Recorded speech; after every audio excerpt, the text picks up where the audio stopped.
Hello and welcome to the ScreenUK Podcast. I'm Rihanna Dillon and today we're talking about the MAGIC FARAWay Tree, the big screen adaptation of Enid Blyton's much loved classic children's stories.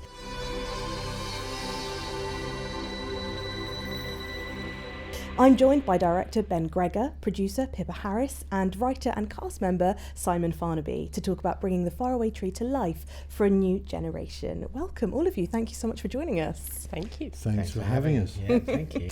Pippa, first of all, the MAGIC FARAWay Tree is such a huge part of UK childhoods. Was there a sense of responsibility in bringing it to the screen? Yeah, there was. I mean, like you, I grew up reading these books. I think it was the first book that I ever read to myself, and then cut to just a few years later when I had my own daughter. It was the first book I read to her, and it occurred to me that, you know, the stories held up, that they were just as enchanting and intoxicating as they had been when I was little. And so I thought, why has nobody made this into a film? So for me, it's been a sort of nearly a 20-year journey of securing the rights and then finally getting the film made. And that obviously brings with it a sense of responsibility, because I know there are thousands and thousands of people out there, possibly millions, for whom the books are really, really special. So you want to be able to take those people with you, but you also want to create something which works in today's society and appeals to a huge audience around the world. And then Ben, Simon, what was your experience of Enid Blyton before working on? Well, I hadn't read the books as a child, so I felt no responsibility whatsoever. That must be quite freeing. No, I'm joking. Oh. Well, partially. No, I didn't really know the books as a kid, because I read Famous Five a lot and Secret Seven, but for some, I don't know why, we just didn't have it in the house. But when I had a daughter, when she was about 3, my wife was a big fan of the books, and she went, why don't you read them to Eve? And then, so I read them for the first time, age, God, how long ago was this? I better be in my 40s probably. And then really realised after that how people held them very dearly to their hearts, and what a huge part of people's childhood was. So then it became a responsibility. I think it's like with the responsibility, like the bigger responsibility is to be playful and to be, you know, faithful to the spirit of the books, which is a very zany, fun, adventurous spirit. You know, Enid Blyton famously didn't do any editing. She just type. That's finished. She never went back. So it has this sort of momentum and this zaniness that, you know, Simon captured so well in his brilliant adaptation. So I think the main responsibility I felt was to have a lot of fun with it. Yeah. Simon, this is not the first time that you have adapted a much loved children's book. So what's your approach when you're thinking about these characters and trying to update them? I think the approach is, to make a big story that will appeal to people. I wasn't really worried. The characters were already there, and in a way with Paddington as well, the character is there to a certain extent. And really you have to find a sort of structure around it to allow those characters to sort of breathe and be themselves and be... So I didn't want to change anything in the way, sort of, you know, wanted Moonface and Silky and all the characters in the tree. And I was always like, they're going to be fine. It's finding a sort of structure around it. And so the invention of the family, the kids are there in the books, but the invention of the family was a big part of it to me. And then having setting it in modern times was important sort of decision, because lots of people are going, oh, are we going to have them? It's going to be so great to have something set in the 1930s. That's not what this is going to be. And just instinctively, I think we all felt that, didn't we? Like it was not going to be sort of little shorts and woolly Mummy, please let me do chores. I want to do the chores, Mummy. Please. And kids, so that was a big part of it. Was, so I think in the books the kids want to go to the countryside. They do, yeah. It's going to be so fantastic. Yeah, of course. And there's going to be a wood, and I can't wait to go and play. And that's not my experience of kids today. They like, what? I've got to do what? A wood? Oh my God, I hate woods. And so really it was tapping into that and so that kids and parents could see themselves in a way in the movie was important as well. Yeah. What were you thinking about in terms of making sure that it still has like a timeless feel then, because you're bringing it to the present day, but it still needs to feel like this story could be told in any generation. I had a word for everyone, which was Blytopia, which is this idea of this sort of Enid Blytonness, that we would like cross-reference everything we were building on set, wardrobe, things that we were staging, and it's this sort of combination of something kind of homely involving jam and cake, and relatable, and then but also insane and like casually spectacular. And so is it like, so for example, we didn't have any plastic in the barn, not one piece of plastic on set anywhere in the film, and things like that. We just filtered things out and made the life that they create for the family create for themselves to be very found and salvaged in real items, and kind of Heath Robinson-y ingenious in a kind of felt like a Blyton way. And so the overall feel and look and the way we did the film affected did the VFX and ran the kind of emulation on the final output was really to get this sort of timeless feel, to make it a sort of feel like the classic that always was, so that it's, we're trying to fight our way into the very best family films ever made. Chitty Chitty Bang Bang, Sound of Music, Paddington 2, that kind of elite, that sort of level, right? That elite level to be that film. So we had to have it that nostalgic sheen, and it was an amazing amount of trust and support from Pippa and the other producers. Just let us play and let us find that tone, and then trusted us with it. I think the nostalgia aspect helped the sort of comedy in a way, because the tree people and world is old-fashioned, or I wanted it to be timeless, and, or even sort of slightly in the past. So hence Silky hasn't come across feminism before, and that's new to her, and that for me was a really nice sort of comedic engine that ran through. There were sort of simpler characters in a way, and representing a sort of simpler time, if you like, but the juxtaposition of them with modern kids was quite funny to me, and them sort of learning off each other, and also helped their sort of warmness, those sort of innocent characters in the tree is sort of nostalgic and fuzzy feeling with them.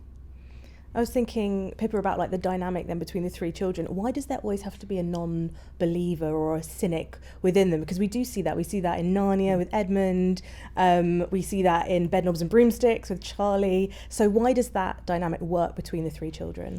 Well, I think, as Simon was saying earlier, in the books, actually, the kids are really gung-ho and happy to be going to the countryside. But if they'd all been happy to be doing it, that doesn't give you much space dramatically to give them any kind of a journey. And Beth in particular, who's the one who turns up in her black hoodie and, with her screen and appalled that she can't FaceTime her friends, she's the one who goes on the biggest journey in many ways. Or the other two also go on journeys, but she goes from thinking that trees are the most boring thing in the world to actually fighting to keep the family in the countryside and rescuing the dad's tomatoes. No spoilers, alert. Of course, and I think you have to have that. You have to have something to kick against. Otherwise, you've got no dramatic engine. Yes, that's true. And I think kids love it as well. I remember watching E.T. and Elliot's going, "I've got an alien. I've got a friend," and the brother's going, "Oh, you got an alien friend, have you? Oh, let's see." And then he sees it and goes, "Oh my God!" And they sort of love. Because it probably spend a lot of time not being believed or in a make-believe world, true. and the parents going, "That's rubbish, that's nonsense," or their friends. And I think kids love it when they go, "Oh, she was right, there is a tree," and it is like that. It's sort of, it just taps into something that I think kids love. Yeah. Ben, you've worked on UK comedy drama, that scene, for a long time. So how much of the appeal of working on this film was sort of getting to pull together this incredible cast who've worked across both of those fields? Yeah, it was pretty amazing, to have such great people to play with and muck around with, and but really to keep it as informal as if we were not doing a giant VFX laden movie. We made sure that it was always going to be fun for the kids, because, and that's something that Simon and I know from comedy, where the sets are quite loose and they're quite relaxed, because filming is quite boring, and especially when you're for kids, and especially when you're doing something that maybe is technical. So we just kept it a very loose and improvisational set. The Andrew Garfield and Claire Foy were very generous as the parents, and they were mucking around with the kids the whole time and coming up with kind of crazy and annoying ideas, like that they wanted to do, like have a water fight when there wasn't one scheduled and no one had planned for it. So we said, okay, let's do it, and we did the last shot in the day with the setting sun, and it was absolutely magic. So there was this energy of a comedy set, but still delivering the kind of scale. And in terms of someone like Nicola Coughlan, who plays Silky the fairy, and she is the sort of portal into confidence and friendship for the younger shy kid Fran. She is a brilliant comedy actor, and so warm and so lovely, and she was at ease and playing, and even though we were up a tree and there were things to worry about, that they're playing in the most informal, wonderful, lovely way. So at the end of the day, the kids' performances and the performances of everyone on the stage was just so precious and great to be around.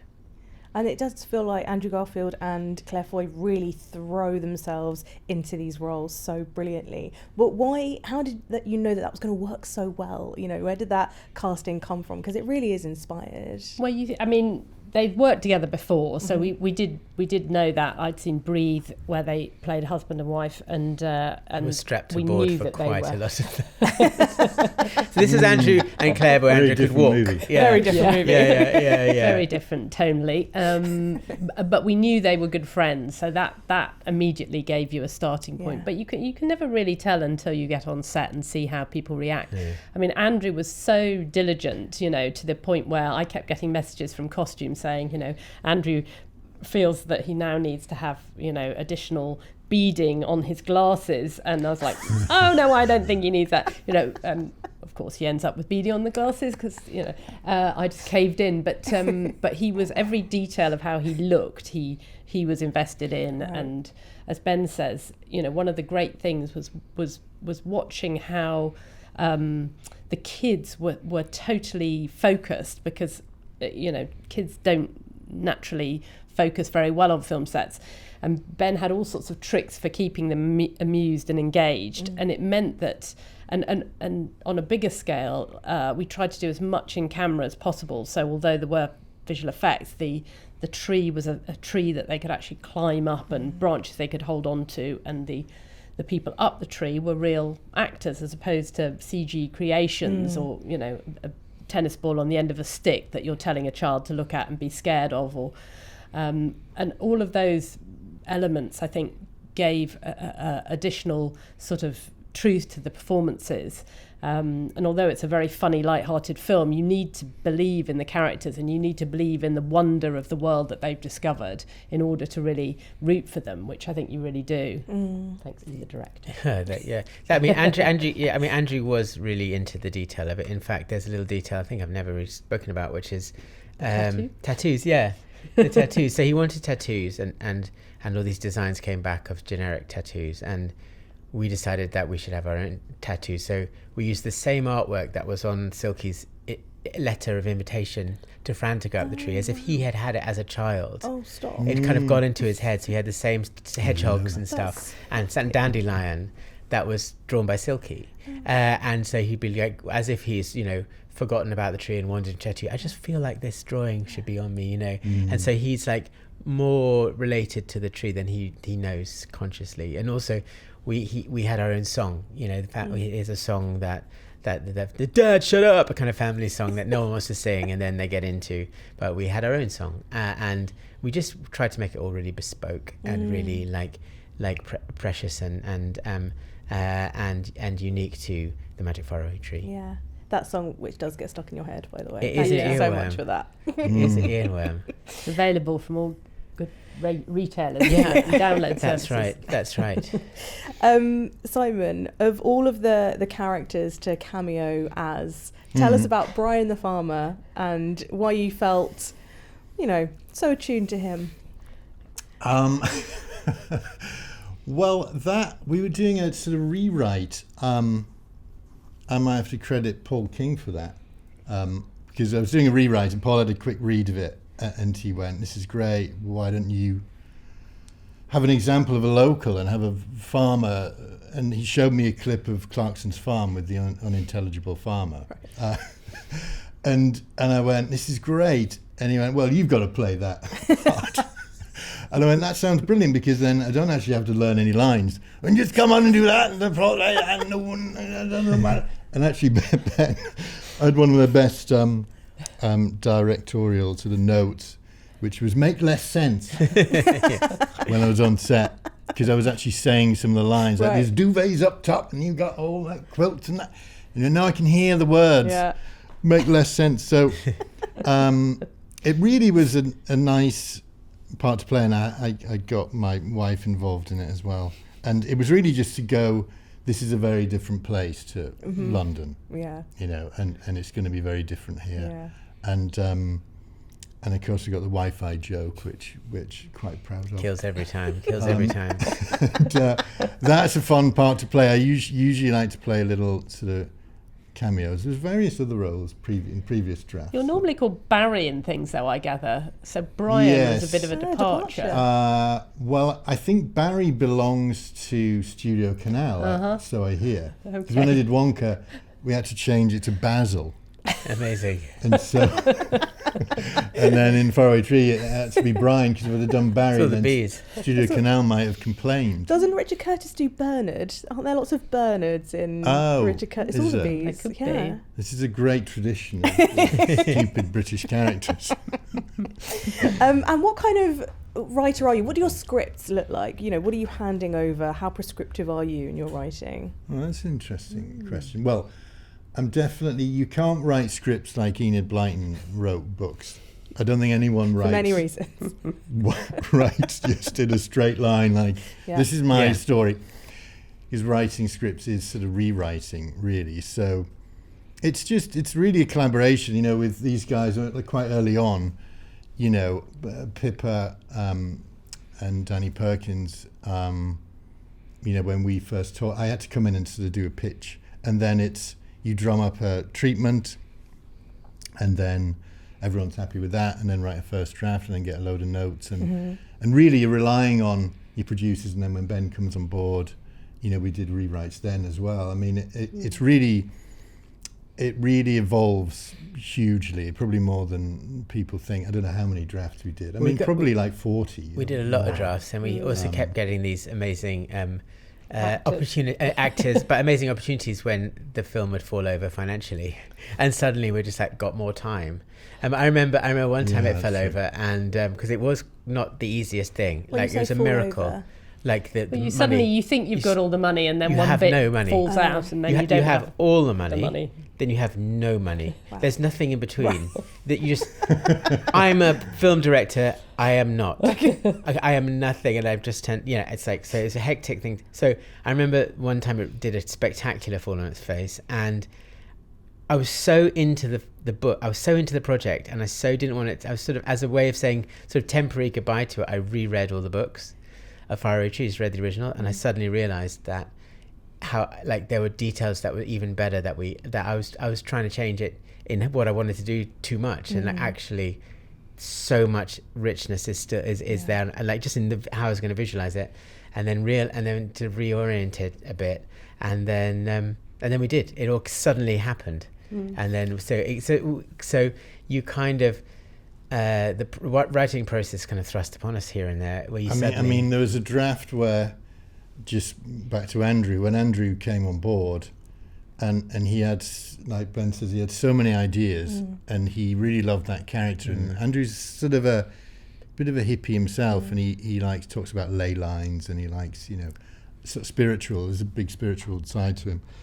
And he was like, what if I've got these pouches, and they've got like seeds in, like cardamom seeds and apricots, and so throughout the script, I mean, there's a couple in. There's a couple in. There's a couple in. Brilliant idea. Apricots are in the beginning, and I think there's a bit with Granny where he says, would you like some pumpkin seeds? Yeah, some pumpkin That's seeds. a hamster. But that was That's a throughout, hamster. and there was about 20 of them, and in every scene he would be dishing out some Very good.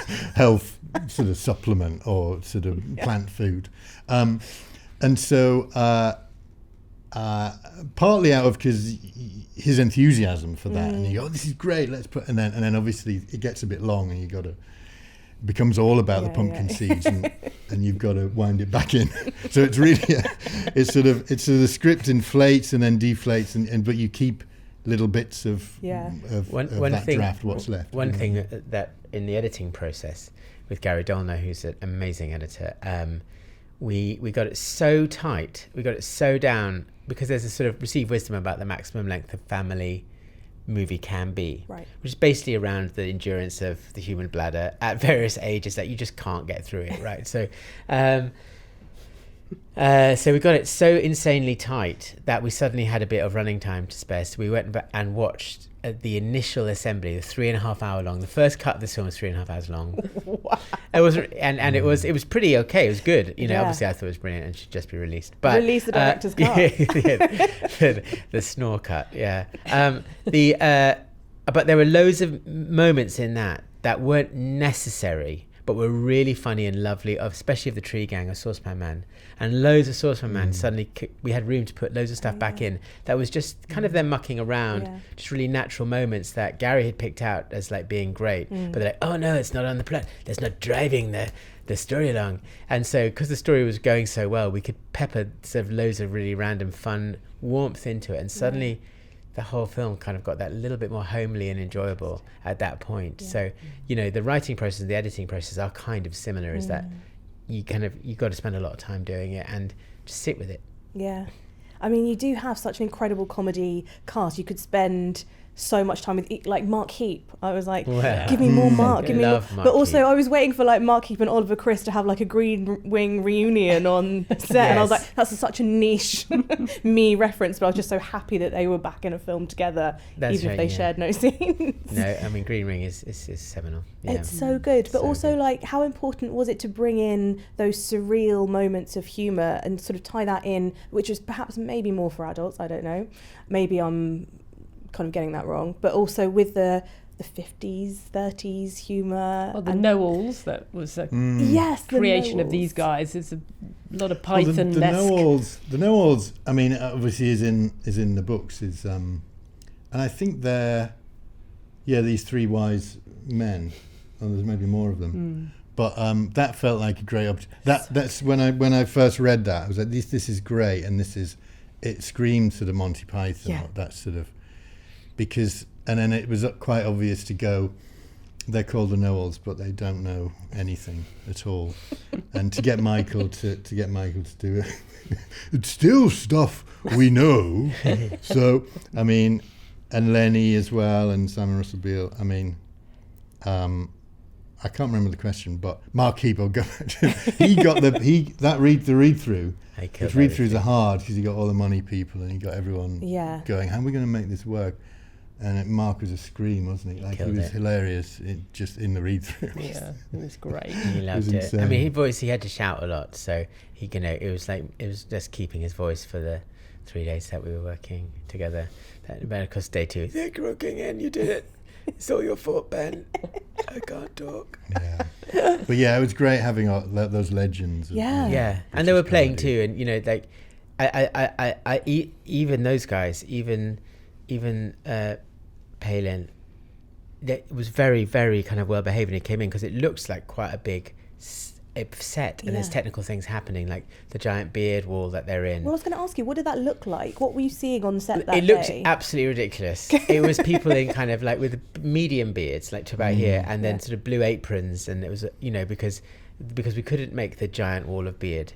There was too much hair. The most expensive beard in the world. And it was, and then so that was done was just like this one amazingly dedicated lady who had this box of beards, and she sat there for 4 months just doing stuff like math stuff with the beard flowing, like you say math liquid stuff? dynamics. Yeah, it was that dynamics, so that On if Lenny did computers, this, it would ripple on down, which is wow. basically fluid dynamics, right? It's just Yeah. like, and she would sometimes just like looking at the screen, take out this beard and stroke it, this beard, and then she'd take a different beard out and just stroke this beard. I'd be like, whoa, the beard stroking unit. So we had a beard stroking unit that was like in our, because we made our own VFX company as well, because did you? a lot of the stuff we were doing, like the techniques hadn't been invented by yet, wow. and also we had not enough money to do that. You know, we had about 800 VFX shots, really quite a lot for an independent movie. So we you know, set ourselves up above a tube station in a kind of derelict, essentially, building with derelict. It's relative derelict, and like shonky fans pointing at sort of old servers that we'd sort of nicked or borrowed from sort of, you know, various things. Bought. And so the whole thing looked like it was going to melt and explode, but we did do amazing work, and all the VFX guys really enjoyed being there because they were part of a gang. They're normally kept to one side and then denied. Their existence is denied by various people going, no, everything is totally real.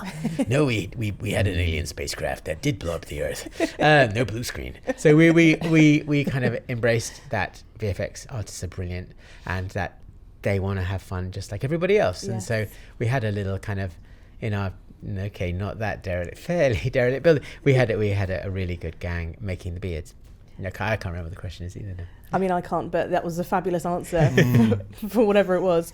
Thinking about that VFX, because I know at the beginning, there were, you know, when the film was announced, I think people were quite worried about the VFX, audiences, and about the reliance on it. So how were you sort of thinking about making sure that it did feel like as tactile as possible and that you could just step into this world as opposed to imagining it on a green screen? Well, I think one of the things we thought about early on was the actual tree, because, you know, there was a case to say, well, the whole tree should just be a CGI tree, and I felt really strongly, and I think you did too, that you wanted kids to watch the movie and think, oh, I could go into a wood and find a tree like that. So you needed a real wood at the actual base of the tree, even if you were then going to have branches that you built or created.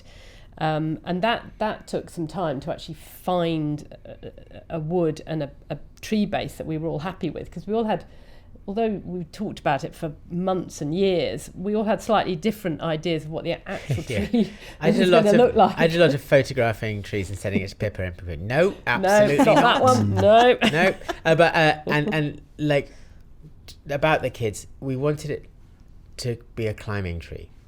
You know, and that was one of the changes that happened when we had that time to reboot, was that in some because it changes, Enid Blyton changes her mind with how you get up the tree. Right. Sometimes it's in a platform, you know, with a squirrel on it. Sometimes it's just climbing. It's just depending on what she was feeling like that day, really. And so I realized that we had to climb it. So we built a big, like 3-story tree with trunks that, and the kids had abseiling lessons and were actually rigged up on, or like really climbing it. And if they slipped, they would just dangle in the air and then be lowered down. And they absolutely loved it. And then a great way to climb a tree, isn't it? You can see the effort as they're pulling themselves up, and as they're tottering along, they're really on something that they don't want to fall off. And so that just gave it that sort of, like it's in any, like climbing a tree is one of the best things you can do for all your kind of developmental skills, and you know, and it's so amazing, and it's like kids can think, I want to climb a tree, and that's sort of like the ultimate end game of the entire film, is like kids wanting to climb trees, really. Yeah, you know, we didn't want the film to be sort of preachy and be telling kids you can't be on screens and all screens are bad, but we did want to surreptitiously get in a little message in there about actually you can put your screens down for a bit, and you know, there's lots of incredible things out there in the natural world, and do a bit of a sort of drumbeat for trees and the countryside and being in fresh air and play, you know, just the actual physicality of play. And there's a brilliant line that Simon wrote, you know, when Grandma is saying, but you know, what have you children been doing? And he says playing, and she said, what? And Andrew says, you know, playing is enough. And you think, yeah, actually it is enough. Kids should be allowed to just play at times and not have to worry about their schoolwork and everything else. And I think, none of us wanted to do a film which felt like, it was preaching at people, but equally we wanted to surreptitiously encourage youngsters out there. It's sort of a balance, I think, in the end, isn't it?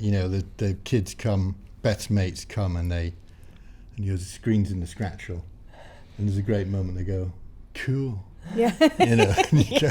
Just to make it cool to go, I'm not going to do that today. It's going to have a screens-free day. Yeah. But that's quite a tough job for you as the writer. So you have these obvious themes, and of course that's probably what the parents want as much as anything else. But when you are making a film also for the children and you don't want to be preachy, how are you thinking about balancing that in your writing? Well, it's the fart jokes, really, isn't it? I mean, that was obviously a go-to. Fart jokes in it. Simon said you can't have too many fart jokes in a film. Well, maybe you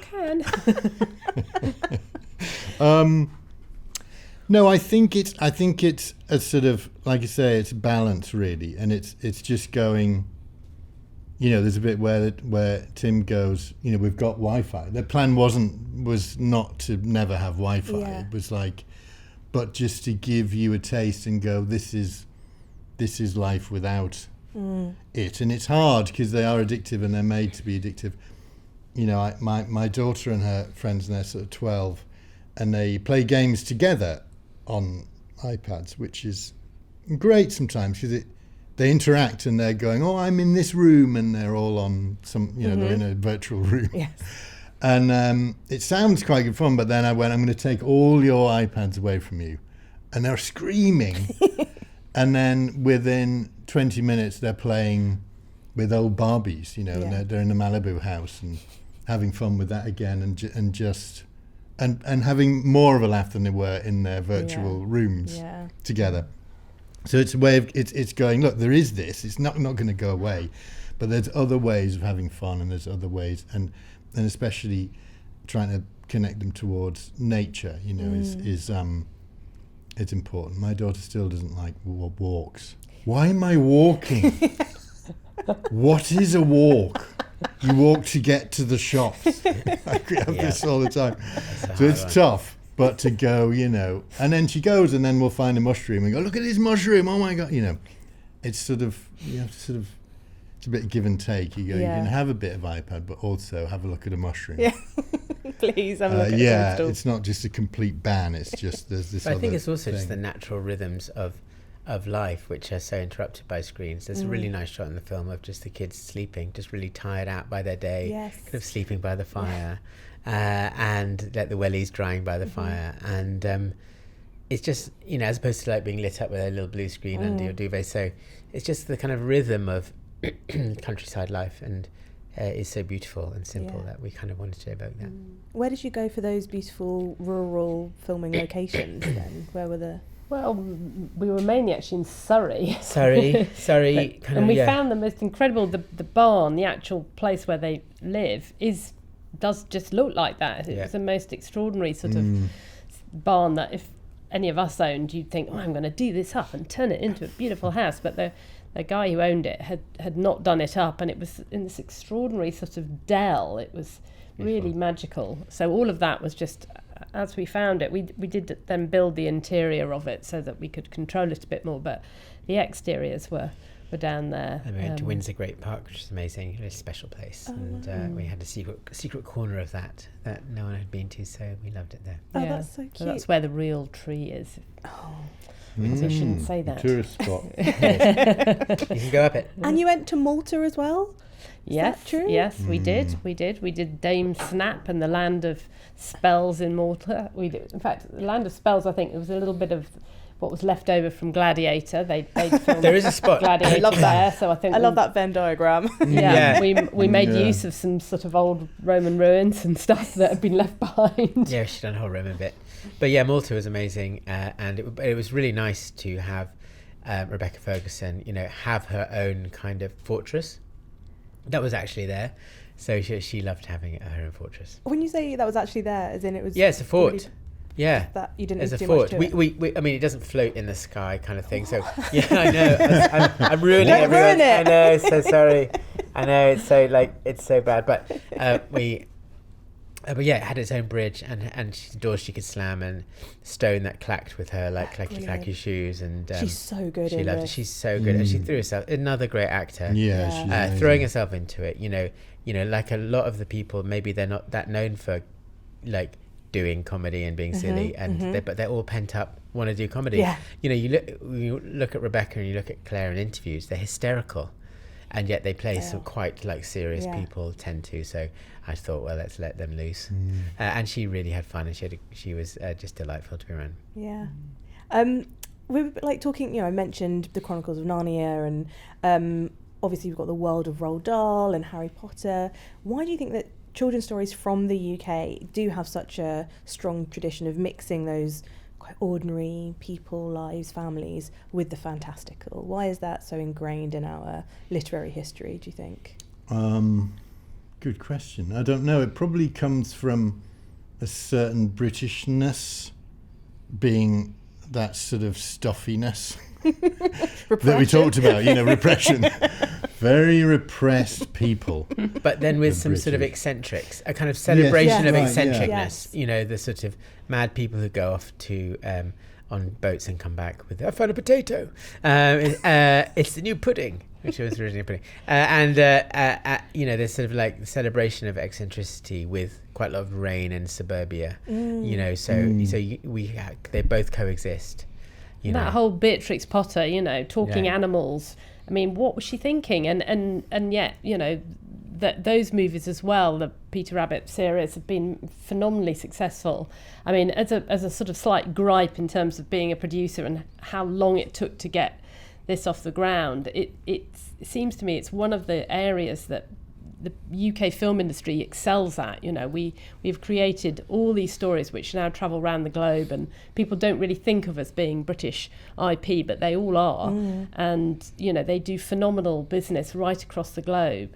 But you know, trying to persuade big studios to back a film like this was really difficult, and in the end we pieced it together independently, and actually we've only just now sold it into America, so it's coming out in the States on the 21st of August, and hopefully will storm the box office, you know, following the slipstream of Odyssey and Spider-Man, perhaps not, but you know, hopefully doing a decent amount of money, because here it's been the second most successful independent UK film this year, and it's taken a huge amount of money in Australia and all sorts of other strange places. Poland.